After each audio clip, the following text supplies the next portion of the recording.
کسی نبی پر جبریل آیا ایک دفعہ، ساری زندگی میں نبی ایک دفعہ جبریل آ کے پیغام دے کے دوبارہ کبھی نہیں آیا۔ کسی نبی کے پاس 2 دفعہ، 3 دفعہ، 4 دفعہ، 10 دفعہ، 100 دفعہ، 200 دفعہ۔ آپ کو نہیں پتا ہوگا، میں بتانے جا رہا ہوں کہ ہمارے نبی کے پاس نبوت کا زمانہ سب سے تھوڑا 23 سال، اور 23 سال عربی کے سال، انگریزی کے نہیں، انگریزی کے نہیں، جو 6 مہینے اور اس میں سے 1 سال اور اس میں کم ہو جائے گا۔ 23 سال میں جبرائیل میرے نبی کے پاس 24,000 دفعہ آیا، 24,000 دفعہ، سبحان اللہ۔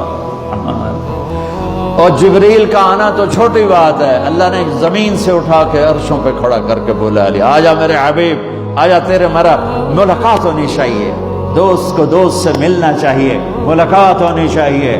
پہلا آسمان، دوسرا، تیسرا، چوتھا، 5واں، 6واں، 7واں آسمان گزروا دیے۔ پہلے آسمان پہ آدم علیہ السلام کھڑے تھے، استقبال کر رہے تھے، میرے بیٹے آ گئے۔ آدم علیہ السلام نے کہا میرے بیٹے آ گئے۔ دوسرے آسمان پہ عیسیٰ علیہ السلام، دوسرے آسمان پہ عیسیٰ علیہ السلام، زکریا علیہ السلام کھڑے، یحییٰ علیہ السلام استقبال کر رہے تھے، ہمارے بھائی آ گئے، 2 جہان کے نبی آ گئے۔ تیسرے آسمان پر یوسف علیہ السلام کھڑے تھے پھولوں کے ہار لے کر۔ چوتھے آسمان پر ادریس علیہ السلام کھڑے تھے پروٹوکول لے کر۔ 5ویں آسمان پر ہارون علیہ السلام کھڑے تھے فل پروٹوکول کے ساتھ۔ 6ٹھے آسمان پر موسیٰ علیہ السلام کھڑے تھے فل پروٹوکول کے ساتھ۔ ہر جگہ نبیوں کا، فرشتوں کا، مجھے فرشتے جو ہیں نا، کوئی سجدے میں، کوئی رکوع میں، کوئی قیام میں، کوئی تسبیح میں، کوئی تلاوت میں، کوئی ذکر میں، میں نے کہیں پڑھا نہیں، لیکن مجھے خیال آتا ہے کہ جس دن میرے نبی آسمانوں پہ گئے ہوں گے، ہر آسمان کے فرشتے اپنی اپنی بندگی میں تھے اور اب بھی ہیں، لیکن جب میرے نبی پہنچے ہوں گے تو اللہ نے فرشتوں سے کہا ہوگا میری تسبیح چھڑ کے میرے نبی نے ملو جاؤ میرے نبی کو ریسیپشن دو، پروٹوکول دو۔ سورے فرشتے میرے نبی کے قدموں پہ قربان ہو رہے ہوں گے۔ 6ٹھے آسمان پر موسیٰ علیہ السلام، میرے بھائی آ گئے، میرے بھائی آ گئے۔ 7ویں آسمان کا نظارہ کچھ اور تھا، ایک عجیب حکمت۔ 7ویں آسمان پہ ایک بیت اللہ دیکھا، جیسے مکے کا بیت اللہ، اس کا طواف ہو رہا ہے، اور اس بیت اللہ کی دیوار کے ساتھ ایک بزرگ آدمی یوں بیٹھا ہوا ہے، سفید داڑھی ہے ناف تک، اور یوں بیٹھا ہوا ہے، وہ نہیں اٹھا ہے، وہ ایسے ہی بیٹھا ہوا ہے۔ تو میرے نبی جبریل سے پوچھتے ہیں یہ بزرگ کون ہے؟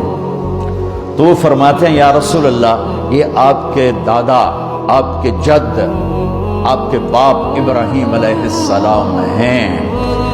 ہاں، اللہ نے باپ کو نہیں چلایا بیٹے کی طرف، رتبہ میرے نبی کا بڑا، رشتہ ابراہیم علیہ السلام کا بڑا، تو میرے اللہ نے امت محمد کو پیغام دیا، کیونکہ اللہ کو بھی پتا تھا کہ ماں باپ کیسے ذلیل ہوں گے اس امت کے ہاتھوں۔ وہ یوں بیٹھے ہوئے آرام سے، وہ نہیں ہلے۔ تو ان جب پتہ چلا میرے نبی کو کہ میرے دادا ابراہیم ہیں، تو میرے نبی خود آگے گئے، میرے نبی خود آگے گئے۔ پیغام ہے کہ بیٹا عرشوں پر بھی پہنچ جائے تو باپ کے سامنے جھکنا ہی بڑائی ہے، ماں کے سامنے جھکنا ہی بڑائی ہے، باپ کے سامنے جھکنا ہی بڑائی ہے۔ میرے نبی چلے، جب قریب آئے پھر ابراہیم کھڑے ہوئے۔ اچھا اب فرق سن، پہلے نبیوں کے پاس گئے تو وہ کہتے ہمارے بھائی آ گئے، ہمارے بھائی آ گئے، ہمارے بھائی آ گئے۔ جب آپ ابراہیم کے پاس پہنچے تو ابراہیم نے کہا میرا بیٹا آ گیا، میرا بیٹا آ گیا، میرا بیٹا آ گیا، اور ایسے ہی گلے لگایا، ماتھے پہ بوسہ دیا، جیسے باپ بچے کے ساتھ کرتا ہے، ماتھے کا بوسہ دیا اور آگے روانہ کیا۔ سدرۃ المنتہا پہ جا رہے ہیں، اللہ کو ملنے جا رہے ہیں، اللہ کو دیکھنے جا رہے ہیں، اور ابراہیم کے آگے جھکا کر بریڈ فورٹ کے نوجوانوں کو، پوری امت کے نوجوان بچے بچیوں کو پیغام دے رہے ہیں کہ جتنے بھی بڑے بن جاؤ، ماں باپ کے آگے جھک کے چلو گے تو عزت پاؤ گے، ورنہ جانور سے بھی ذلیل ہو کر مر جاؤ گے۔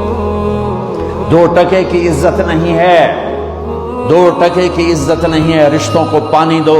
میرے نبی کا پیغام ہے، میرے نبی کی زندگی کا درس عظیم ہے۔ ہاں، سدرۃ المنتہا آ گیا، جبریل بولے یا رسول اللہ، آج کی ٹرمینالوجی میں بولوں، یا رسول اللہ آگے میرے پاس ویزا کوئی نہیں ہے، آگے ویزا کوئی نہیں، کسی کو ویزا ملتا ہی نہیں آگے کا، بس آگے اگر میں جاؤں گا اتنا، یہ دیکھو انہوں نے کہا اتنا، اگر میں اتنا بھی آگے گیا نا تو میں جل کے راکھ ہو جاؤں گا۔ تو میں اس کو یوں ذرا آسانی کے لیے کہتا ہوں کہ جبریل بولے جی آگے جی میرے پاس ویزا کوئی نہیں ہے، آپ جانو آپ کا رب جانے۔ پھر میرے نبی اپنی شان کے ساتھ گئے ہیں، پھر میرے رب کے عرش کے دروازے کھلے ہیں، پھر میرے نبی نے اللہ کے عرش پہ قدم رکھا ہے، عرش بھی جھوم جھوم گیا کہ آج کون آ گیا، عرش بھی جھوم اٹھا آج کون آ گیا، آج رحمت للعالمین آ گئے، محمد مصطفیٰ آ گئے، اللہ کے حبیب محبوب رسول آ گئے۔ عرش بھی خوشی سے جھوم رہا تھا، اور پھر اوپر رب اور عرش کے درمیان پردے، لاکھوں کروڑوں اربوں خربوں، جن پردوں کی تعداد کو اللہ کے سوا کوئی نہیں جانتا، اللہ نے سارے پردے ہٹا کر اپنا آپ دکھا کر کیا کہا، السلام علیک ایھا النبی ورحمۃ اللہ وبرکاتہ۔ سبحان اللہ، اے میرے محبوب، آپ کا رب آپ کو سلام پیش کرتا ہے۔